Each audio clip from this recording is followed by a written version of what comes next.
Welcome to Arunodaya channel.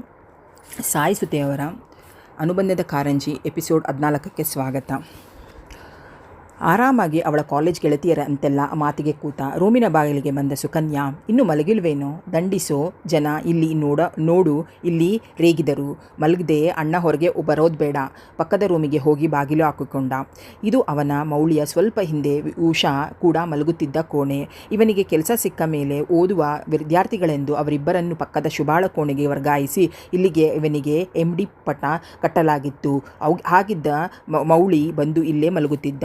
ಅವನ ಮದುವೆಗೆ ನಿಶ್ಚಯವಾದ ಮೇಲೆ ಶುಭಾಳ ಕೋಣೆ ಅವರಿಬ್ಬರ ಉಪಯೋಗಕ್ಕೆ ಮೀಸಲಾಗಿ ಇವನದ್ದರಿಂದ ಬೇರ್ಪಡಿಸಲಾಗಿತ್ತು. ವಸಂತ್ ಶುಭ ಇಲ್ಲಿ ಉಳಿದಾಗ ಅವರ ಹಾಸಿಗೆಗಳನ್ನು ಹಾಲಿಗೆ ವರ್ಗಾವಣೆಯಾಗುತ್ತಿದ್ದವು. ಎಂಥ ಸುಂದರ ಕನಸುಗಳನ್ನು ಎಣೆದು ಜಾಗ ಅವನಿಗೆ ಅತ್ಯಂತ ಪ್ರಿಯವಾದದ್ದು. ಹಾಸಿಗೆಯ ಮೇಲೆ ಉರುಳಿಕೊಂಡ ಸುಂದರ ಸೌಧಕ್ಕೆ ಮತ್ತಷ್ಟು ಶೋಭೆ ತರುತ್ತಾಳೆಂದು ಕೊಂಡಿದ್ದ. ಸೌಧದ ಒಂದೊಂದೇ ಇಟ್ಟಿಗೆ ತೆಗೆದಿದ್ದಳು. ಉರುಳುವ ಅಪಾಯವಿದ್ದುದರಿಂದಲೇ ಅವಳನ್ನು ದೂರವಿಟ್ಟಿದ್ದ. ತಾನು ವ್ಯಥೆಯ ನೆರಳು ಅವನನ್ನು ಅಮುಕಿ ಹಿಡಿದಂತಾಯಿತು. ಎದ್ದು ಕಿಟಕಿ ಬಳಿ ಹೋಗಿ ನಿಂತ. ಕತ್ತಲೆ ಮೌನವೇನು ಅಸಹನೀಯವೆನಿಸಲಿಲ್ಲ. ಅಣ್ಣ, ನನಗೆ ಕತ್ಲೆ ಕಂಡ್ರೆ ಭಯ. 5ರ ಉಷಾ ಬಂದು ಕುತ್ತಿಗೆಗೆ ಜೋತು ಬಿದ್ದಂತಾಯಿತು. ಡರ್ಪೋಕ್, ಕತ್ಲು ಕಂಡ್ರೆ ಭಯನಂತೆ ಹಂಗಿಸುತ್ತಿದ್ದ ಮೌಳಿ. ಅವಳೆಲ್ಲ ಡರ್ಪೋಕ್, ನ್ಯಾಯ ನುಡಿತಿದ್ದಳು ಶುಭ. ಆ ದಿನಗಳು ಎಷ್ಟು ಸಂತೋಷವಾಗಿತ್ತು ಎಂದು ಕಂಡರೆ ಅಷ್ಟು ಸಂತೋಷವಾಗಿತ್ತು. ಬಹಳ ಹೊತ್ತಿನ ಮೇಲೆ ಅವನಿಗೆ ಬಂದಿದ್ದು ನಿದ್ದೆ. ಬ್ಯಾಗ್ಗಳಲ್ಲಿ ತಂದಿಟ್ಟ ಸಾಮಾನು ಬೆಳಗ್ಗೆ ದಕ್ಷಿಣಮೂರ್ತಿಗಳ ಕಣ್ಣಿಗೆ ಬಿದ್ದಾಗ ಏನಿದು ಕೇಳಿದರು. ಆಕೆ ಗೊತ್ತಿಲ್ಲವೆಂದು ತಲೆ ಆಡಿಸಿದರು. ನಿನ್ನ ಮಗನಿಗೆ ಹೇಳು, ಇವೆಲ್ಲ ಏನೂ ಬೇಡ. ಅವನ ಸಂಪಾದನೆ ಅವನ ಸಂಸಾರಕ್ಕೆ ಉಪಯೋಗಿಸಿಕೊಳ್ಳಿ. ಅದು ಭವಿಷ್ಯದ ದೃಷ್ಟಿಯಿಂದನೇ ಒಳ್ಳೆಯದು ಎಂದರು. ಆ ಸಮಯದಲ್ಲಿ ನಳಿನಿಯ ಮುಖ ಅವರ ಕಣ್ಮುಂದೆ ಹಾದು ಹೋಯಿತು. ಸೊಸೆಯೇನೆಯನ್ನು ಅವರು ನಿಂದಿಸರು, ಮತ್ತೆ ನೆನಪಿಸಿದರು. ಇದೆಲ್ಲ ಬೇಡ ಅಂತ ಹೇಳು. ಆಕೆ ಮೌನದಿಂದ ಹೂಗಿಟ್ಟಿದರು. ಗಂಡ ಸ್ವಾಭಿಮಾನದ ಬಗ್ಗೆ ಎಷ್ಟು ಗೊತ್ತೋ ಮಗನ ಹಠದ ವಿಷಯವನ್ನು ಅಷ್ಟೇ ಗೊತ್ತು. ಯಾವುದು ಅನಾಹುತವಾಗುವುದು ಇಷ್ಟವಿಲ್ಲ. ನರಹರಿಗೆ ಕಾಫಿ ಕೊಟ್ಟು ಸುಕನ್ಯಾ, ನಿಮ್ಮಣ್ಣ ಒಂದು ಮಾತು ಹೇಳಿದ್ರು ಎಂದ ಕೂಡಲೇ ನರಹರಿ ಸೋಫಾ ಮೇಲೆ ಕೂತವನು, ಕಾಲುಗಳನ್ನು ಮೇಲೆ ಕೆಳೆದುಕೊಂಡವನು ಪದ್ಮಾಸನ ಹಾಕಿ ಕೂತ. ಏನಂತೆ ಅಣ್ಣನ ಅವಲು? ಸ್ವಲ್ಪ ಜೋರಾಗಿ ಕೇಳಿದ. ತಂದೆಯ ಕಿವಿಗೆ ವಿಷಯ ಮುಟ್ಟಿಸಬೇಕೆಂದರೆ ಜೋರಾಗಿ ಇದೇ ಥರ ಮಾತಾಡುತ್ತಿದ್ದವನೇ ವಿನಃ ಎಂದೂ ಅವರ ಎದುರು ನಿಂತು ಮಾತನಾಡುತ್ತಿರಲಿಲ್ಲ. ಇದೆಲ್ಲ ಯಾಕೋ ತರ್ತೀಯಾ? ಆಕೆ ಕೇಳಿದರು. ಕಾಫಿಯನ್ನು ಒಂದು ಸಲ ಸಿಪ್ ಮಾಡಿದವನು ಪೂರ್ತಿ ಕುಡಿದು ಮುಗಿದ ಮೇಲೆ ಈ ಪ್ರಶ್ನೆಗೆ ಉತ್ತರ ಹೇಳ್ತೀನಿ ಎಂದವನು ಮೌನ ವಹಿಸಿದ. ಬಿದ್ದ ಪೇಪರನ್ನು ಎತ್ತಿಕೊಂಡು ತಂದೆಗೆ ಕೊಟ್ಟ. ಗುಡ್ ಮಾರ್ನಿಂಗ್ ಹೇಳಿದ. ಕೂತ್ಕೋ ಎಂದರು. ಎಕ್ಸ್ಕ್ಯೂಸ್ ಮೀ ಅಣ್ಣ, ಅಮ್ಮ ಒಂದು ಮಾತು ಕೇಳಿದರು, ಅದಕ್ಕೆ ಉತ್ತರ ಬಂದೆ. ಇಲ್ಲಿ ಕೂತ್ಕೋತೀನಿ. ಇಲ್ಲಿಂದಲೇ ಉತ್ತರ ಹೇಳೋಷ್ಟು ಎದೆಗಟ್ಟಿಯಾಗಿಲ್ಲ. ಹೊರಗೆ ಬಂದುಬಿಟ್ಟ. ಮಧ್ಯದ ಹಾಲಿನಲ್ಲಿ ಕೂತ. ಅಮ್ಮ ಬನ್ನಿ ಕೂಗಿದ. ಅವನಾಡುವ ಮಾತುಗಳನ್ನು ದಕ್ಷಿಣಮೂರ್ತಿಗಳಿಗೆ ಕಿವಿಗೆ ಬೀಳಬೇಕೆಂಬುದು ಅವನ ಉದ್ದೇಶ. ತುಸು ಬೇಸರದಿಂದಲೇ ಬಂದ ಸುಕನ್ಯಾ. ಬೆಳಗ್ಗೆ ಏನೋ ಹರಿ, ನೀನು ಅರ್ಥ ಮಾಡಿಕೊಂಡಿದ್ರೆ ಸಾಕು ಎಂದರು. ಬರೀ ನನಗೊಬ್ಬನಿಗೆ ಅರ್ಥವಾದರೆ ಸಾಕಾ? ಅರ್ಥಗರ್ಭಿತವಾಗಿ ಹೇಳಿದ. ನಾನು ಈ ಮನೆಯ ಮಗ.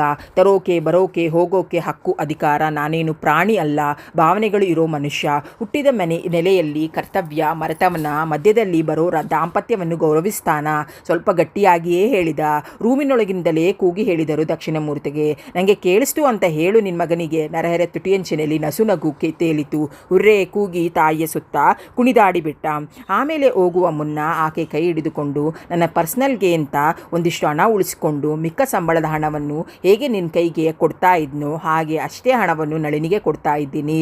ನೀವು ಅಷ್ಟು ತಿಳ್ಕೊಂಡ್ರೆ ಸಾಕು. ಅವನ ದನಿ ಭಾರವಾಯಿತು. ತಕ್ಷಣ ಹೊರಗೆ ಹೋಗಿಬಿಟ್ಟ. ತರಕಾರಿಯವಳ ಬಳಿ ವ್ಯಾಪಾರ ನಡೆಸುತ್ತಿದ್ದು ಕೇಳಿಸಿತು. ಆಮೇಲೆ ಸುಕನ್ಯಾಗೆ, ಉಷಾ ಬ್ಯಾಸ್ಕೆಟ್ ತಗೊಂಬಾ ಕೂಗಿದ. ಇಂದು ಎಂದಿಗಿಂತ ನಿಧಾನವಾಗಿ ತಂದೆ ಜೊತೆಯಲ್ಲಿ ಊಟ ಮುಗಿಸಿದವನು ಅವರನ್ನು ಸ್ಕೂಟರ್ನಲ್ಲಿ ಆಫೀಸಿಗೆ ಬಿಟ್ಟು ಉಷಾಳನ್ನು ಕೂಡಿಸಿಕೊಂಡು ಹೋದ. ಅಮ್ಮ 3ಕ್ಕೆ ಬರ್ತೀನಿ, ಏನಾದರೂ ತಿಂಡಿ ಮಾಡಿರು ಹೋಗುವ ಮುನ್ನ ಹೇಳಿದ. ಆಕೆ ಕಣ್ಣಂಚು ಒದ್ದೆ ಆಯಿತು. ನಳಿನಿ ಯಾಕೆ ಬೇರೆ ಮನೆ ಮಾಡಲು ಇಚ್ಛಿಸಿದಳೆಂದು ಅವರಿಗೆ ಇನ್ನೂ ಸ್ಪಷ್ಟವಾಗಿ ತಿಳಿದಿರಲಿಲ್ಲ. ಸ್ವತಂತ್ರಕ್ಕಾಗಿಯೋ ಏಕಾಂತಕ್ಕಾಗಿಯೋ ಭಂಗ ತರುವಂಥದ್ದು ಯಾರೂ ಇರಲಿಲ್ಲ. ಅಷ್ಟೇ ವಿಸ್ಮಯ ಮಗನ ವಿಷಯದಲ್ಲೂ ಕೂಡ. ಬೇರೆ ಹೊರಟ ಹೆಂಡತಿ ಸೆರಗಿ ಹಿಡಿದುಕೊಂಡು, ಇನ್ನು ಮುಗ್ದೋಯ್ತು ಅಪ್ಪ ಅಮ್ಮ ಯಾರೂ ಬೇಕಾಗೋಲ್ಲ. ನೆನಪಿಗೆ ಬಂದರೆ 6 ತಿಂಗಳು ವರ್ಷಕ್ಕೋ ಮುಖ ನೋಡಕ್ಕೆ ಬರ್ತಾನೆ. ದೂರದ ಸಂಬಂಧಿ ಸಾತಕ ಒಮ್ಮೆ ಹೇಳಿದರು. ಆದರೆ ಆಗೇನೂ ಆಗಿರಲಿಲ್ಲ. ಬೆಳಗ್ಗೆ ನರಹರಿ ಹೊರಟಾಗ ಬಾಗಿಲಲ್ಲಿ ಬಂದ ನಳಿನಿ, ಸಂಜೆ ಬೇಗ ಬನ್ನಿ, ಇವತ್ತೊಂದು ಪ್ರೋಗ್ರಾಮ್ ಹಾಕ್ಕೊಂಡಿದ್ದೀನಿ ಹೇಳಿದಳು. ಸ್ಕೂಟರ್ ಹತ್ತಿದವನು ಇಳಿದು ಬಂದು, ಯಾವ ಪ್ರೋಗ್ರಾಮ್? ನೇರವಾಗಿ ಅವನ ದೃಷ್ಟಿ ತಕ್ಷಣಕ್ಕೆ ಅವಳಿಗೂ ಏನು ಹೇಳಲು ತೋಚಿಲ್ಲ. ಆ ಮನೆಗೆ ಹೋಗೋಣ ಎಂದಳು. ಅಷ್ಟೇನ ಎನ್ನುವಂತೆ ಮುಖ ಮಾಡಿದವ. ನೀನು ಅಲ್ಲೇ ಇರು, ನಾನು ನೇರವಾಗಿ ಅಲ್ಲಿಗೆ ಬರ್ತೀನಿ. ರಾತ್ರಿ ಊಟದ ಉಳಿತಾಯ. ಉಬ್ಬುಗಳನ್ನು ಗುಣಿಸಿ ನಕ್ಕ. ಸಣ್ಣನೇ ತುಂತುರು ಜೋರಾಯಿತು. ಸ್ಕೂಟರ್ ಒಳಗೆ ತಳ್ಳಿ ರೈನ್ಕೋಟ್ ಧರಿಸಿ ಹೊರಗೆ ಬಂದ. ಇನ್ನಷ್ಟು ಜೋರಾಯಿತು ಮಳೆ. ಆ ಮಳೆಯಲ್ಲಿಯೇ ಬಂದರು ಮೃತ್ಯುಂಜಯ. ಬಂದೇ ಬಿಡ್ತು. ಮುಖದ ಮೇಲಿನ ಮಳೆಯ ಹನಿಗಳನ್ನು ಕೈಯಿಂದ ತೊಳೆದುಕೊಂಡಾಗ ಒಳಗೆ ಹೋಗಿ ಟವಲ್ ತಂದಿತ್ತ. ಅಲ್ಲೇನಾದರೂ ತುರ್ತಾದ ಕೆಲಸವಿದ್ದಾಗ ಹೋಗಿ ಸದ್ಯಕ್ಕೆ ಇಲ್ಲೇ ಇದ್ಬಿಡಿ. ಹೇಗೋ ಮಾಲಿನಿಯವರು ಮನೆಯಲ್ಲಿ ಇರೋಲ್ಲ. ಆ ಮನೆಯ ಬಾಗಿಲಿಗೆ ಬೀಗ ಹಾಕಿದರೆ ಸಾಕು. ಇಲ್ಲಿ ನಳಿನಿ ನಾನು ಬರೋವರೆಗೆ ಒಬ್ಬಳೇ ಇರಬೇಕು. ತಾವು ದಯವಿಟ್ಟು ಇಲ್ಲೇ ಇದ್ಬಿಡಿ ಕೇಳಿಕೊಂಡ. ಅವರು ಇರಬೇಕಾದ ಅಗತ್ಯವಿತ್ತು. ಎಷ್ಟೋ ಸಲ ತಂದ ಒತ್ತಾಯವೇ. ಅವಳ ಮುಖದ ಮುಜುಗರ ಗಮನಿಸಿದ ಮೃತ್ಯುಂಜಯ ಇಲ್ಲಿರುವುದು ಅವಳಿಗೆ ಸುತ್ತರಾಮ್ ಇಷ್ಟವಾಗಲಿಲ್ಲ. ನನಗೇನೋ ಭಯ. ನಾನು ಅಷ್ಟು ದೊಡ್ಡ ಮನೆಯಲ್ಲಿ ಒಬ್ಬಳೇ ಇರ್ತಾ ಇದ್ದೆ. ಇಲ್ಲಿರೋಲ್ವಾ? ಆ ಮಾತಿಗೆ ಕರೆತರಲು ನೋಡಿದಳು. ಆಗಲ್ಲ ಎನ್ನುವಂತೆ ತಲೆ ಆಡಿಸಿದ. ಇದು ಹೊಸ ಎಕ್ಸ್ಟೆನ್ಷನ್, ಕೆಲವು ಸಮಸ್ಯೆಗಳು ಇರುತ್ತೆ ಎಂದವನು ಮೃತ್ಯುಂಜಯನತ್ತ ತಿರುಗಿದ. ಇಲ್ಲಿರೋದ್ರಿಂದ ನಿಮಗೇನಾದರೂ ಪ್ರಾಬ್ಲಮ್ಮಾ? ಸ್ಪಷ್ಟವಾಗಿ ವಿಚಾರಿಸಿದ. ಅಂಥದ್ದೇನೂ ಇಲ್ಲ. ಅದು ಮಗಳು ಮನೆ, ಇದು ಮಗಳು ಮನೆ. ನನಗೆ ಸ್ವಂತದ್ದು ಅನ್ನೋದೇನೂ ಇಲ್ಲ. ಎಲ್ಲಿದ್ರೂ ನಡೆಯುತ್ತೆ ಎಂದರು. ವ್ಯಥಿತರಾಗಿದ್ದರಂತೆ ಕಂಡರು. ನಳಿನಿ ಅವರಿಗೆ ಅರ್ಥವಾಗಿದ್ದಳು. ಅವಳು ಹಾಕುವ ಊಟಕ್ಕೆ 6ರಿಂದ 8 ರೂಪಾಯಿ ಲೆಕ್ಕ ಹಾಕುತ್ತಿದ್ದಳು. ಕೆಲವೊಮ್ಮೆ ಅವರ ಮುಂದೆ ಆಡಿದ್ದಳು ಕೂಡ. ಹಾಗಿದ್ರೆ ಇಲ್ಲೇ ಇರಿ, ನಿಮ್ಮ ಲಗೇಜ್ ನಾನು ಇಲ್ಲಿಗೆ ತಗೊಂಡು ಬರ್ತೀನಿ ಎಂದ ದೃಢವಾಗಿ ನರಹರಿ. ನಳಿನಿಯ ಸ್ಪಷ್ಟ ನಿರಾಕರಣೆ ಕೆಲವು ಕ್ಷಣಗಳಲ್ಲಿ ಇವನ ಕಿವಿ ತಲುಪಬಹುದಾಗಿತ್ತೇನೋ. ಆದರೆ ಮಳೆ ಕಮ್ಮಿಯಾದ್ದರಿಂದ ನರಹರಿ ಹೊಟ್ಟೆ ಬಿಟ್ಟ. ಮುಖ ಒಂಥರ ಮಾಡಿಕೊಂಡು ಒಳಗೆ ಬಂದಳು ನಳಿನಿ. ಪೇಪರ್ ನೋಡುತ್ತಾ ಮೌನವಾಗಿ ಕೂತರು ಮೃತ್ಯುಂಜಯ. ಹಣದ ಲೆಕ್ಕಾಚಾರದ ಬದುಕಿನಲ್ಲಿ ತಂದೆ ಮಕ್ಕಳ ಮಧ್ಯದ ಸಂಬಂಧ ಹೇಗೆ ಜರ್ಜರಿತವಾಗಿ ಹೋಗಿತ್ತೆಂಬುದನ್ನು ಅವರ ಅರಿವಿಗೆ ಬಂದಿತ್ತು. ರಾತ್ರಿ ಊಟ ಬಿಡಿ, ಹೇಗೋ ಅರಗೊಲ್ಲ ಅಂತ ಒದ್ದಾಡ್ತಿರಲ್ಲ. ಮಾಲಿನಿ 2 ದಿನದ ಹಿಂದೆ ಸಲಹೆ ಕೊಟ್ಟಿದ್ದಳು. ನಾನೆಲ್ಲೇ ಅರಗೊಲ್ಲ ಅಂತ ಹೇಳಿದ್ದೇನೆ? ದೇವರು ಆ ಶಕ್ತಿ ನನಗೆ ಚೆನ್ನಾಗಿ ಕೊಟ್ಟಿದ್ದಾನೆ ಎಂದಿದ್ದರು ಹೊಟ್ಟೆಯ ಮೇಲೆ ಕೈಯಾಡಿಸಿಕೊಳ್ಳುತ್ತಾ. ಅಡಗಳಾರಷ್ಟು ಹಸಿವು ಅವರಿಗೆ. ಕೆಲವೊಮ್ಮೆ ಊಟ ಮಾಡಿದ ಮರುಕ್ಷಣವೇ ಹಸಿವಾಗುತ್ತಿತ್ತು. ನನಗ್ಯಾಕೆ ಇಂಥ ಜೀರ್ಣಶಕ್ತಿ ಕೊಟ್ಟೆ ತಂದೆ ಎಂದು ದೇವರನ್ನು ಬೈದುಕೊಳ್ಳುತ್ತಿದ್ದರು. ಇಡೀ ಪೇಪರ್ ಓದಿ ಮುಗಿಸಿದರು. ಒಂದು ಲೋಟ ಕಾಫಿ ಕೂಡ ಬರಲಿಲ್ಲ ಹೊರಗೆ. ಇನ್ನು ಸುಮ್ಮನೆ ಕೂಡಲಾಗಲಿಲ್ಲ ಅವರಿಗೆ. ನಳಿನಿ, ಒಂದು ಲೋಟ ಕಾಫಿ ಕೊಡಮ್ಮ, ಬಾಯ್ಬಿಟ್ಟೆ ಕೇಳಿದರು. ರೂಮಿನಿಂದ ಹೊರಬಂದಳು. ಅಲ್ಲಿ ಕುಡಿದು ಬರಲಿಲ್ವಾ? ಗೊಣಗಿಕೊಂಡೆ ಅಡಿಗೆ ಮನೆಗೆ ಹೋದಳು. ಪದೇ ಪದೇ ಅವರು ಬರುವುದು ನಳಿನಿಗೆ ಇಷ್ಟವಿರಲಿಲ್ಲ. ಅರೆ ಬಿಸಿಯಾದ ಕಾಫಿಯನ್ನು ತಂದಿಟ್ಟಳು ಅವರ ಮುಂದೆ. ಯಾಕಪ್ಪ ಇಲ್ಲಿಗೆ ಓಡಾಡಿ ತಣಿತೀರಾ? ನಾನೇ ಬರ್ತಾ ಇದ್ದೆ. ಲೊಟಗುತ್ತಾ ಅಲ್ಲೇ ಕೂತಳು. ಕಾಫಿ ಕುಡಿದ ಮೇಲೆ ಅವರಿಗೆ ಮಾತನಾಡಲು ಶಕ್ತಿ ಬಂದಿದ್ದು. ಅಳಿಯ ಕೊಟ್ಟರೆ ಲೋಟ ಪೂರ್ತಿ ಬಿಸಿ ಬಿಸಿ ಕಾಫಿ. ಸುಕನ್ಯಾ ಕೂಡ ಹಾಗೆಯೇ ಕೊಡುತ್ತಿದ್ದರು. ಆದರೆ ಅಕ್ಕರೆ ಆತ್ಮೀಯತೆ ಇರುತ್ತಿತ್ತು. ಎಂಥ ದಣಿವು, ಓಡಾಟ. ಆರೋಗ್ಯವೂ ಒಳ್ಳೆಯದೇ. ಕೆಲಸದ ಹುಡುಗಿ ಒಡೆದಾಕಿ ಬಿಟ್ಲು. ಮಾಲಿನ್ಗೆ ತೀರಾ ಶಾರ್ಟ್ ಟೆಂಪರ್. ಅದರಲ್ಲಿ ಅವಳ ತಪ್ಪೇನೂ ಇಲ್ಲ ಅನ್ನೋದೇ ಇವಳ ತಿಳ್ಕೋಬೇಕಿಲ್ಲ. ಎದ್ದಾಗಿನಿಂದ ಕೂಗಾಟ. ಅದಕ್ಕೆ ಬಂದುಬಿಟ್ಟೆ ಹೇಳಿಕೊಂಡರು. ಅವಳು ಉಭಾಶುಭ ಎನ್ನಲಿಲ್ಲ.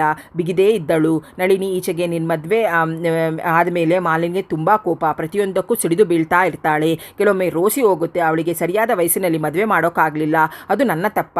ನಾನೆಷ್ಟು ಪ್ರಯತ್ನ ಪಟ್ಟರೂ ಮದುವೆ ಆಗಲಿಲ್ಲ. ಅದೇ ಮಾತುಗಳ ಆಡಿದರು. ಅವೆಲ್ಲ ಹಳೆದೆ. ರೂಮಿಗೆ ಹೋದಳು. ಶತಪಥ ಹಾಕಿದಳು. ನರಹರಿ ಜೊತೆ ಊಟ ಮಾಡಿ ಬಿಟ್ಟಿದ್ದಳು. ಇರೋ ಪಲ್ಯ ಸಾರು ರಾತ್ರಿಗೆ ಸಾಕಾಗಿತ್ತು. ಈ ಮೃತ್ಯುಂಜಯ ಊಟಕ್ಕೆ ಕೂತರೆ ಅವೆರಡು ಖಾಲಿ. ಆದರೆ ಜೊತೆ 1/4 kg ಅಕ್ಕಿ, ಅದು ಬಯೋಗ್ಯಾಸ್. ಎಲ್ಲ ಲೆಕ್ಕ ಹಾಕಿದಾಗ ಎದೆ ಆರಿತು.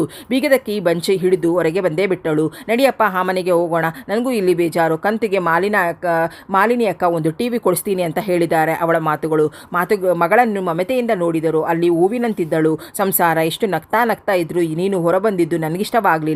ಅದೇ ಮಾತುಗಳನ್ನು ಬೇರೆ ಬೇರೆ ರೀತಿಯ ಆಡಿದರು. ಅದಕ್ಕೆಲ್ಲ ನಳಿನಿ ಮೌನ ಉತ್ತರವಾಗಿತ್ತು. ನಾನು ಮಾಡಿದ್ದೇ ಸರಿನೇ. ನಾಳೆ ಮಾವನವರಿಗೆ ರಿಟೈರ್ಡ್ ಆಗುತ್ತೆ. ಪೂರ್ತಿ ಜವಾಬ್ದಾರಿ ನಮ್ಮ ತಲೆ ಮೇಲೆ ಯಾಕೆ ಬೇಕು? ಇನ್ನು ಮೌಳಿ, ಉಷಾ ಓದು ಮುಗ್ದಿಲ್ಲ. 2 ತಿಂಗಳಿಂದ 1000 ರೂಪಾಯಿ ಉಳಿಸಿದ್ದೇನೆ, ಉತ್ಸಾಹದಿಂದ ಹೇಳಿಕೊಂಡಳು. ಅವರ ಮಮತೆಯ ನೋಟ ಜಿಗುಪ್ಸೆಯಾಗಿ ಪರಿವರ್ತನೆಗೊಂಡಿತು. ವಾ ಏನು ಯೋಚನೆ ನಿಂದು. ನರಹರಿ ಜೀವನದಲ್ಲಿ ನೀನು ಹೊಸದಾಗಿ ಕಾಲಿಟ್ಟವಳು. ಅವರ ಜೀವನದಿಂದ ಅವನು ಉದಯವಾದದ್ದು. ನಿನ್ನ ಅಧಿಕಾರ ಅವನ ಮೇಲೆ ಹೆಚ್ಚು, ಅವರ ಅಧಿಕಾರ ನರಹರಿಯ ಮೇಲೆ ಹೆಚ್ಚು. ಯೋಚನೆ ಮಾಡು. ಅದೇ ಅವನ ಜವಾಬ್ದಾರಿ ಅಂದುಕೊಳ್ಳದಿದ್ದರೆ ನಿಂದು ಯಾವ ಮಹಾ. ಕೆಲವರು ಜೀವನದಲ್ಲಿ ಹಲವು ಮದುವೆಗಳು ಇರಬಹುದು. ಆದರೆ ಯಾರಿಗೂ ಅಪ್ಪ ಅಮ್ಮನನ್ನು ಬದಲಾಯಿಸಿಕೊಳ್ಳಕ್ಕಾಗಲಿಲ್ಲ. ನಿನ್ನನ್ನು ಅಲ್ಲೇ ಬೇರೆಯವಳನ್ನ ಪಕ್ಕದಲ್ಲಿ ನಿಲ್ಲಿಸಿಕೊಂಡು ನರಹರಿ ನನ್ನ ಹೆಂಡತಿ ಅಂತ ಪರಿಚಯಿಸಬಹುದು. ಅಲ್ಲಿ ಸತ್ಯ, ಸಂಪ್ರದಾಯ, ಪ್ರಾಮಾಣಿಕತೆ ಏನೇ ಇರಲಿ ಜನ ನಂಬ್ತಾರೆ. ಆದರೆ ತಾಯಿ ತಂದೆ ಬಗ್ಗೆ ಆ ನಿಲುವನ್ನು ಯಾರೂ ಒಪ್ಪಲ್ಲ. ತೊಂದರೆ ತಗೋಬೇಡ, ನಾನು ಹೋಗ್ತೀನಿ. ಮಳೆ ಬಿಸಿಲಿಗೆ ವ್ಯತ್ಯಾಸ ತಿಳಿಯದ ಸ್ಥಿತಿಯಲ್ಲಿದ್ದರು ಅವರು.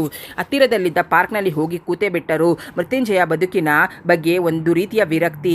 ಇನ್ನೂ ಸವಿಸಬೇಕಾದದ್ದು ಕೆಲವು ಹೆಜ್ಜೆಗಳು ಇರಬಹುದು. ಆದರೆ ಹೇಗೆ? ನೇರವಾಗಿ ವೃದ್ಧಾಶ್ರಮಕ್ಕೆ ಬಂದರು. ನಂಜುಂಡಯ್ಯನ ಕಾರಿಡಾರ್ನಲ್ಲಿ ಬೆಂಚಿನ ಮೇಲೆ ಒಬ್ಬಂಟಿಯಾಗಿ ಕೂತಿದ್ದರು. ಅವರಿನ್ನ ಇಲ್ಲಿನ ವಾತಾವರಣಕ್ಕೆ ಹೊಂದಿಕೊಂಡಿರಲಿಲ್ಲ. ಅರೆಗಣ್ಣು ಮುಚ್ಚಿ ನಿರ್ಲಿಪ್ತರಾಗಿ ಕೂತಿದ್ದರು. ಚಿಕ್ಕಪ್ಪ ಅವರ ಪಕ್ಕದಲ್ಲಿಯೇ ಕೂತರು. ಮೆಲ್ಲಗೆ ಕಣ್ಣು ತೆರೆದರು. ಜೀವಂತಿಕೆ ಇರಲಿಲ್ಲ. ಹೇಗಿದ್ದೀರಾ ಕೇಳಿಕೆಯೇ ನಕ್ಕು ಬಿಟ್ಟರು. ಇದ್ದೀನಿ, ಯಾರಿಗೂ ಉಪಯೋಗವಾದ ಕಲ್ಲಿನ ಹಾಗೆ. ಈ ತರಹ ಇರಬೇಕಾದರೆ ಯಾಕೆ? ಅವರ ಪ್ರಶ್ನೆಗೆ ಸಮಂಜಾಯಿಸಿ ಉತ್ತರ ನೀಡಲು ಸಾಧ್ಯವಿಲ್ಲ. ತಾವು ತಗೊಂಡ ಹೋದ ಬಿಸ್ಕೆತ್ತಿನ ಪೊಟ್ಟಣ ಅವರ ಕೈಯಲ್ಲಿಟ್ಟರು. ಇದೇನೋ ತಂದಿದ್ಯಾ? ಮಗುವಿಗೆ ಕೊಡೋ ಹಾಗೆ. ಈಗ ನಂದು ಅಂಥ ಸ್ಥಿತಿನೇನೋ ತಾನೇ. ಮಗುವಿಗೆ ಪ್ರೀತಿಯಿಂದ ನೋಡ್ಕೊಳ್ಳೋ ತಾಯಿ ತಂದೆ ಇರ್ತಾರೆ. ಈ ವಯಸ್ಸಿನದವರು ಮಕ್ಕಳು ಹಾಗೆ ನೋಡ್ಕೋಬೇಕು. ವೃದ್ಧಾಪ್ಯ ಇಷ್ಟೊಂದು ಕಾಠಿಣ್ಯ ಅಂತ ಗೊತ್ತಿರಲಿಲ್ಲ. ಆದರೆ ಒರೆಸುವ ಕೈ ಇರಲಿಲ್ಲ. ಮಧ್ಯದಲ್ಲಿ ಹಚ್ಚ ಹಸಿರಿನ ಲಾನ್. ಕೆಲವರು ಗುಂಪುಗಾಗಿ ಕೂತು ಮಾತನಾಡುತ್ತಿದ್ದರು. ಅಲ್ಲಲ್ಲಿ ಒಂಟಿಯಾಗಿ ಕೂತವರು ಪೇಪರ್ಗಳನ್ನು ಓದುತ್ತಿದ್ದರು. ಆಗಾಗ ಕನ್ನಡಕ ಸರಿ ಮಾಡಿಕೊಳ್ಳುತ್ತಾ ಎಲ್ಲ ಅಲ್ಪ ಸ್ವಲ್ಪ ವಯಸ್ಸಿನ ಅಂತರವಿದ್ದ ಜನ. ನೆರೆತ ಕೂದಲು, ಸುಕ್ಕುಗಟ್ಟಿದ ಮುಖ, ನಿತ್ರಾಣಗೊಂಡ ಕೈಕಾಲುಗಳು. ಸ್ವಲ್ಪ ಹೆಚ್ಚು ಕಡಿಮೆ ಮೃತ್ಯುಂಜಯವರು ಅದೇ ಸ್ಥಿತಿ. ಇನ್ನು ಕೆಲವು ವರ್ಷಗಳಾದರೆ ಬೇಕಿತ್ತು ಇಂಥ ಸ್ಥಿತಿಗೆ. ಮಾತಾಡದೆ ಕೂತಿದ್ಯಾ? ನಂಜುಂಡಯ್ಯವರು ಚಿಸಿದರು. ನೋಡ್ತಾ ಇದ್ದೀನಿ. ಒಬ್ಬರೊಬ್ಬರದು ಒಂದೊಂದು ಕತೆ. ಹಂಬಲಿಸಿ ಪಡೆದ ಮಕ್ಕಳು ದೂರ. ಯಾವ ಶತ್ರುಗಳು ಬರಬಾರ್ದು. ಮತ್ತಷ್ಟು ನೊಂದುಕೊಂಡರು. ಅಜಾನುಬಾಹು ದಳುತಿ ಆಸಾಮಿ ನಂಜುಂಡಯ್ಯ 30 ದಿನಗಳಲ್ಲಿ ಸೊರಗಿ ಹೋಗಿದ್ದರು. ಅರ್ಧ ತೂಕ ಕಳೆದುಕೊಂಡಿದ್ದರು. ಎಲ್ಲ ಅನುಕೂಲ ಇದೆಯಾ? ಅಷ್ಟು ಮಾತ್ರ ಕೇಳಲು ಸಮರ್ಥರಾದರು ಮೃತ್ಯುಂಜಯ. ಮನೆಗಿಂತ ಚೆನ್ನಾಗೇ ನೋಡ್ಕೊತಾರೆ. ದಿನಾ ಡಾಕ್ಟ್ರು ಬರ್ತಾರೆ. ಬಿಸಿ ಬಿಸಿಯಾದ ಊಟ ತಿಂಡಿ, ಒಳ್ಳೆ ಶುಶ್ರೂಷೆ. ಏನಾದರೂ ಮನೆ ಆದೀತ, ಸ್ವಂತ ಅನಿಸಿತ, ಬದುಕಿನಲ್ಲಿ ಆಸೆ ಹುಟ್ಟಿತಾ? ಅವರದೆಯ ನೋವು ಭಯಂಕರ ವೇದನೆಯಾಗಿ ನಿಟ್ಟುಸಿರು ರೂಪದಲ್ಲಿ ಚೆಲ್ಲಾಡುತ್ತಿತ್ತು. ಕರೆದೊಯ್ದ ತಾವು ಮಲಗಿವ ಮಂಚ, ತಮ್ಮ ವಸ್ತುಗಳ ಇರುವ ಕಪಾಟು ಎಲ್ಲ ತೋರಿಸಿದರು. ನೋಡು ಮೃತ್ಯುಂಜಯ, ಅವರು ಕೈ ಹಿಡಿದುಕೊಂಡು, ಈ ಮುದುಕ ಇನ್ನೆಷ್ಟು ದಿನ ಬದುಕು? ಅವರಿಗೆ ತೊಂದರೆ ಕೊಡ್ತಾ ಇದ್ನಾ? ನನ್ನ ಮೊಮ್ಮಕ್ಕಳು ಓಡಾಟ ನೋಡಿಕೊಂಡು ಕಣ್ಮುಚ್ತಾ ಇದ್ದೆ. ನಾನು ಕಟ್ಟಿಸಿದ ಮನೆ, ಲಕ್ಷ್ಮಿ ಜೊತೆ ಬದುಕಿದ ಮನೆ, ಅಲ್ಲಿ ಸಾಯಬೇಕೆನ್ನುವ ನನ್ನ ನಿರ್ಧಾರ ಕಿತ್ತಿಕೊಂಡ್ರು. ಅವರಿಗೆ ಕ್ಷಮೆ ಇದೆಯಾ? ಎಲ್ಲ ನಾಶವಾಗಲಿ. ತಾಳ್ಮೆ ಕಳೆದುಕೊಂಡು ಶಪಥಿಸಿಬಿಟ್ಟವರು. ಅಲ್ಲಿಂದ ಬಂದ ಮೇಲೆಯೇ ಮೃತ್ಯುಂಜಯನವರು ಇದೇ ಕೊರತೆ. ಒಂದು ಮಗುವನ್ನು ಸಾಕುವಲ್ಲಿ ತಂದೆ ತಾಯಿ ತೆಗೆದುಕೊಳ್ಳುವ ಕಾಳಜಿ ಎಷ್ಟು? ಅದರಲ್ಲಿ 10 ಭಾಗ ತಾಯಿ ತಂದೆಯರ ಬಗ್ಗೆ ಕಾಳಜಿ ವಹಿಸುವ ಮಕ್ಕಳೆಷ್ಟು ಮಂದಿ? ಬರೀ ತಲೆ ಕೆಟ್ಟಿತ್ತು ಅವರಿಗೆ. ಜೇಬಿನಲ್ಲಿ ಕಾಸು ಇರಲಿಲ್ಲ. ಕಾಲೆಳೆಯುತ್ತಾ ನಡೆಯತೊಡಗಿದರು ಮೃತ್ಯುಂಜಯ. ಕೈ ತುಂಬ ಸಂಬಳ, ಸ್ವಂತ ಮನೆ, 2 ಹೆಣ್ಣು ಮಕ್ಕಳು. ರಿಟೈರ್ಡ್ ಆದಾಗ ಬಂದ ಹಣ ಬ್ಯಾಂಕಿನಲ್ಲಿರಿಸಿದರು. ಬರೀ ಗಂಡು ಹುಡುಕಾಟ. ಓಡಾಟಕ್ಕೆ ಅರ್ಧ ಖರ್ಚಾಗಿತ್ತು. ನಳಿನಿ ಮದುವೆಯಾಗಿ ಕೈ ತೊಳೆದಂತಾಯಿತು. ಆಕಸ್ಮಿಕವಾಗಿ ಸಿಕ್ಕಿದ್ದ ದಕ್ಷಿಣಮೂರ್ತಿಗಳು ಬೆರಗು ಬೆರುತ್ತಾ ಆತ್ಮೀಯತೆ ಅವರ ಕಣ್ಣುಗಳಲ್ಲಿ. ಅಪರೂಪಕ್ಕೆ ಸಿಕ್ಕ್ರಿ, ನಮ್ಮನ್ನೆಲ್ಲ ಮರೆತು ಬಿಟ್ರ? ಕಪಟ ಕುಹಕವಿಲ್ಲದ ಮಾತುಗಳು ಮೃತ್ಯುಂಜಯನವರಿಗೆ ತಲೆ ತಗ್ಗಿಸಿದಂತಾಯಿತು. ಮರೆಯೋದುಂಟಾ? ಕೆಲವೊಮ್ಮೆ ಮಾಡಿದ ತಪ್ಪಿಗಾಗಿ ಅಪರಾಧದ ಸ್ಥಾನದಲ್ಲಿ ನಿಲ್ಲಬೇಕಾಗುತ್ತೆ. ಸಂಕೋಚದಿಂದ ಅಂದರು. ನಕ್ಕೇ ಬಿಟ್ಟರು ದಕ್ಷಿಣಮೂರ್ತಿಗಳು. ಒಬ್ಬರಿಗೆ ತಪ್ಪಾಗಿ ಕಂಡಿದ್ದು ಮತ್ತೊಬ್ಬರಿಗೆ ಸರಿ ಎನಿಸಬಹುದು. ತಪ್ಪು ಅಪರಾಧ ಅಂಥದ್ದೇನೂ ಇಲ್ಲ. ಭಾನುವಾರ ಬೆಳಗ್ಗೆನೇ ಬನ್ನಿ, ಒಟ್ಟಿಗೆ ಕೂತು ಊಟ ಮಾಡೋಣ. ನಮ್ಮಂಥವರು ಅದಕ್ಕಿಂತ ಬೇರೆ ಏನು ಯೋಚನೆ ಮಾಡೋಕ್ಕಾಗತ್ತೆ? ಸಾಮಾನ್ಯ ಜನ, ಸಾಮಾನ್ಯವಾದ ಬದುಕು. ಸಮಾಜಕ್ಕೆ ಅಪಚಾರ, ದೇಶಕ್ಕೆ ದ್ರೋಹ. ಅಷ್ಟು ಆಗದಿದ್ರೆ ಸಾಕು. ಇಷ್ಟು ತಾನೇ ನಮ್ಮ ಮಿತಿಗಳು. ಬನ್ನಿ ಹೋಟೆಲ್ಗೆ ಹೋಗೋಣ. ಒತ್ತಾಯಪೂರ್ವಕವಾಗಿ ಕರೆದೊಯ್ದರು. ಅವರಿಗೆ ಊಟದ ಟೋಕನ್ ಕೊಂಡು ತಾವು ಬರೀ ಪೂರಿ ಸಾಗು ತಿಂದರು. ಮಾತಿನ ಮಧ್ಯೆ ಅವರ ಲಜ್ಜೆ, ಅಪರಾಧ ಭಾವ ತೊಡೆದು ಹಾಕಿದರು ದಕ್ಷಿಣಮೂರ್ತಿಗಳು. ಸುಕನ್ಯೆ 4-6 ಸಲ ನೆನಪು ಮಾಡಿಕೊಂಡ್ಳು. ಆಗಾಗ ಬನ್ನಿ, ಮಕ್ಕಳನ್ನು ನಮ್ಮ ಮನೆಗೆ ಕೊಟ್ಟಾಗಲೇ ನಿಮ್ಮ ಸಂಬಂಧ ಬೆಸಿಗೆ ಆಗಿ ಹೋಯಿತು. ಅಷ್ಟು ತಾವು ಅರ್ಥ ಮಾಡಿಕೊಂಡ್ರೆ ಸಾಕು. ಹೋಟೆಲಿಂದ ಹೊರಬಂದ ಮೇಲೆ 2 ಕೈಗಳನ್ನು ಹಿಡಿದುಕೊಂಡು ಹೇಳಿದರು. ಅಂತಹ ಉತ್ತಮ ಸಂಸ್ಕಾರ ಬೆಳೆಸಿಕೊಂಡಿದ್ದರು ದಕ್ಷಿಣಮೂರ್ತಿಗಳು. ನಾವು ಟಾಟಾ ಬಿರ್ಲಾ ಅಲ್ಲ ಬಿಡಿ. ಬಂಗ್ಲೆ ಕಾರು ಇಲ್ಲದೆ ಶ್ರೀಮಂತರು ಇರಬಹುದು. ಊಟ ತಿಂಡಿಗೆ ಕೊರತೆ ಇಲ್ವಲ್ಲ. 1000 ರೂಪಾಯಿ ಇದ್ದಾಗ 100 ಬೇರೆಯವರಿಗೆ ಖರ್ಚು ಮಾಡೋಕೆ ಹಿಂಜರಿಯಬಾರದು. 10 ಜೇಬಿನಲ್ಲಿದ್ದಾಗ 1 ರೂಪಾಯಿನ ಅಗತ್ಯವಿರೋ ಮನುಷ್ಯನಿಗೆ ಸಹಾಯ ಮಾಡೋಕೆ ಹಿಂಜರಿಯಬಾರದು. ಮಧ್ಯಮ ದರ್ಜೆ ಜನವೆಂದು ಮಾತ್ರಕ್ಕೆ ಬದುಕೋದೇನು ಕೆಟ್ಟ ಚಿತ್ರವಲ್ಲ. ಇಂಥದೇ ಮಾತುಗಳಿಂದ ಮನೆಯವರಿಗೆ ಆತ್ಮವಿಶ್ವಾಸ ತುಂಬುತ್ತಿದ್ದರು. ಭಾನುವಾರ ಬೆಳಗ್ಗೆ ಸ್ನಾನ ಮಾಡಿದಾಗಲೂ ಮೃತ್ಯುಂಜಯ ಬಂದರು. ನರಹರಿ ಎಲ್ಲಿ ಹೊರಟು ಬಿಟ್ಟಿರ್ತಾರೆನೆಂಬುದು ಎಂದರು ಉಸಿರನ್ನು ತೆಗೆದುಕೊಳ್ಳುತ್ತಾ. ಏನೋ ಒಂದು ಕಾರಣ ಬರೋಕೆ ಎಂದು ಗೊಣಗಿಕೊಂಡಳು ಒಳಗೊಳಗೆ. ಏನಪ್ಪ ಅಂತ ಅರ್ಜೆಂಟು? ನಿರುತ್ಸಾಹದಿಂದ ಕೇಳಿದಳು. ನಂಜುಂಡ ಚಿಕ್ಕಪ್ಪ ನಿನ್ನ ನರಹರಿಯನ್ನು ನೋಡಬೇಕಂತೆ ಅಂದ ಕೂಡಲೇ ಅವರನ್ನು ಬಾಗಿಲವರೆಗೆ ತಳ್ಳಿಕೊಂಡು ಹೋದಳು. ಈಗ ಸಮಾಚಾರ ಎತ್ತಬೇಡ, ನಾವೆಲ್ಲ ಪಿಕ್ನಿಕ್ ಹೊರಟಿದ್ದೇವೆ. ಸಂಜೆ ಹಾಗೆ ಮನೆಗೆ ಬರ್ತೀವಿ, ಅಲ್ಲೇ ಹೇಳು. ಪಿಸುದನಿಯಲ್ಲಿ ಸಾಕಿತು ಮಾಡಿದಳು. ಅವರ ಬಾಯಿಗೆ ಪ್ಲಾಸ್ಟರ್ ಬಿದ್ದಂತಾಯಿತು. ಪೇಪರ್ ಹಿಡಿದು ಸುಮ್ಮನೆ ಕೂತು ಬಿಟ್ಟಳು. ಉದ್ದಿನ ವಡೆಯ ವಾಸನೆ ಅವರ ಬಾಯಲ್ಲಿ ನೀರೂರಿಸುತ್ತಿತ್ತು. ಮಾಲತಿ ಬೇಕಾದ ಹೋಟೆಲ್ನಲ್ಲಿ ತಿನ್ನುತ್ತಿದ್ದಳೆ ವಿನಃ ಮನೆಯಲ್ಲಿ ಅಂಥ ಪದಾರ್ಥಗಳು ನಿಷೇಧ. ಒದ್ದೆಯಮ್ಮ ತಲೆಯವನ್ನೊರಿಸಿ ಬಂದ ನರಹರಿ ನೆಗೆ ಬೀರಿದ. ನಿಮ್ಮನ್ನೇ ನೆನೆಸ್ಕೊಂಡೆ, ಅಣ್ಣ ಬರೋಕೆ ಹೇಳಿದ್ದಾರೆ. ನೀವು ಸಿಕ್ಕಿದ ವಿಷಯ ತಿಳಿಸಿದ್ರು. ನೆನಪಿಸಿದ. ಬೆರಗಣ್ಣುಗಳಿಂದ ಅಳಿಯನನ್ನು ನೋಡಿದರು. ಬೇರೆಯ ಮನೆಗೆ ಬಂದಿದ್ದ. ಅವನ ನಡತೆಯಲ್ಲಿ ಯಾವುದೇ ವ್ಯತ್ಯಾಸವಿರಲಿಲ್ಲ. ಅಲ್ಲಿಗೆ ಹೊರಟಿದ್ದ. ನಿಮ್ಮ ಮಗಳು ಪಿಕ್ನಿಕ್ ಪ್ರೋಗ್ರಾಮ್ ಹಾಕಿದ್ದಾಳೆ ಅನ್ನುತ್ತಾ ರೂಮಿಗೆ ಹೋದ. ಅವನ ಡ್ರೆಸ್ ಮುಗಿಸಿಕೊಂಡು ಬಂದ ಕಾಲಿಗೆ ಸಾಕ್ಸ್ ಸೇರಿಸುತ್ತಿದ್ದ ಗಮನಿಸಿದ. ಅವರು ಪೇಪರ್ ಹಿಡಿದೇ ಕೂತಿದ್ದರು. ಕಾಫಿ ಕೂಡ ಕೊಟ್ಟಂಗಿರಲಿಲ್ಲ. ಕ್ಯಾರಿಯರ್ ಬಿಸ್ಕೆಟ್ ರೆಡಿಯಾಗಿ ಬಂದು ಕೂತಿತ್ತು. ಬೆಳಗ್ಗೆ ವೇಳೆ ಬರೀ ಅಡಿಗೆ ಮಾಡುತ್ತಿದ್ದರಿಂದ ಮೃತ್ಯುಂಜಯರು ಬಂದಾಗ ಇವನು ಜೊತೆ ಊಟಕ್ಕೆ ಕೂಡುತ್ತಿದ್ದರು. ತಿಂಡಿ ತಿನ್ನಬಹುದಾದ ಭಾಗ್ಯ ಅವರಿಗೆ ಎಂದೂ ಒದಗಿ ಬಂದಿತ್ತು. ಅದಕ್ಕೆ ದೇವರ ಕಟಾಕ್ಷ ಬೇಕಿತ್ತು. ಅಡಿಗೆ ಮನೆ ಬಾಗಿಲಿಗೆ ಬಂದು ಫ್ಲಾಸ್ಕ್ಗೆ ಕಾಫಿ ಸುರಿಯುತ್ತಿದ್ದಳು. ಇದೇನು ಈ ಫ್ಲಾಸ್ಕ್ ತಂದು ಬಿಟ್ಟಿದ್ಯಾ? ಇದೇನು ನಿನ್ನ ಗಂಡ ತಂದ ಸಂಬಳದಲ್ಲೇನು ತಂದಿಟ್ಟಿರಲಿಲ್ಲ? ಉಷಾಗೆ ಪ್ರೈಸ್ ಬಂದಿತ್ತು. ಹೊರಟಾಗಿಯೇ ಹಾಡಿದ. ಕ್ಯಾಲ್ಕುಲೇಟರ್ ಡಿಕಾಷನ್ ಬಗ್ಗಿಸಿ ತಂದಾಗಲೇ ಅವನದೇ ಒಡೆಯುತ್ತಿತ್ತು. ಆ ಸಮಯದಲ್ಲಿ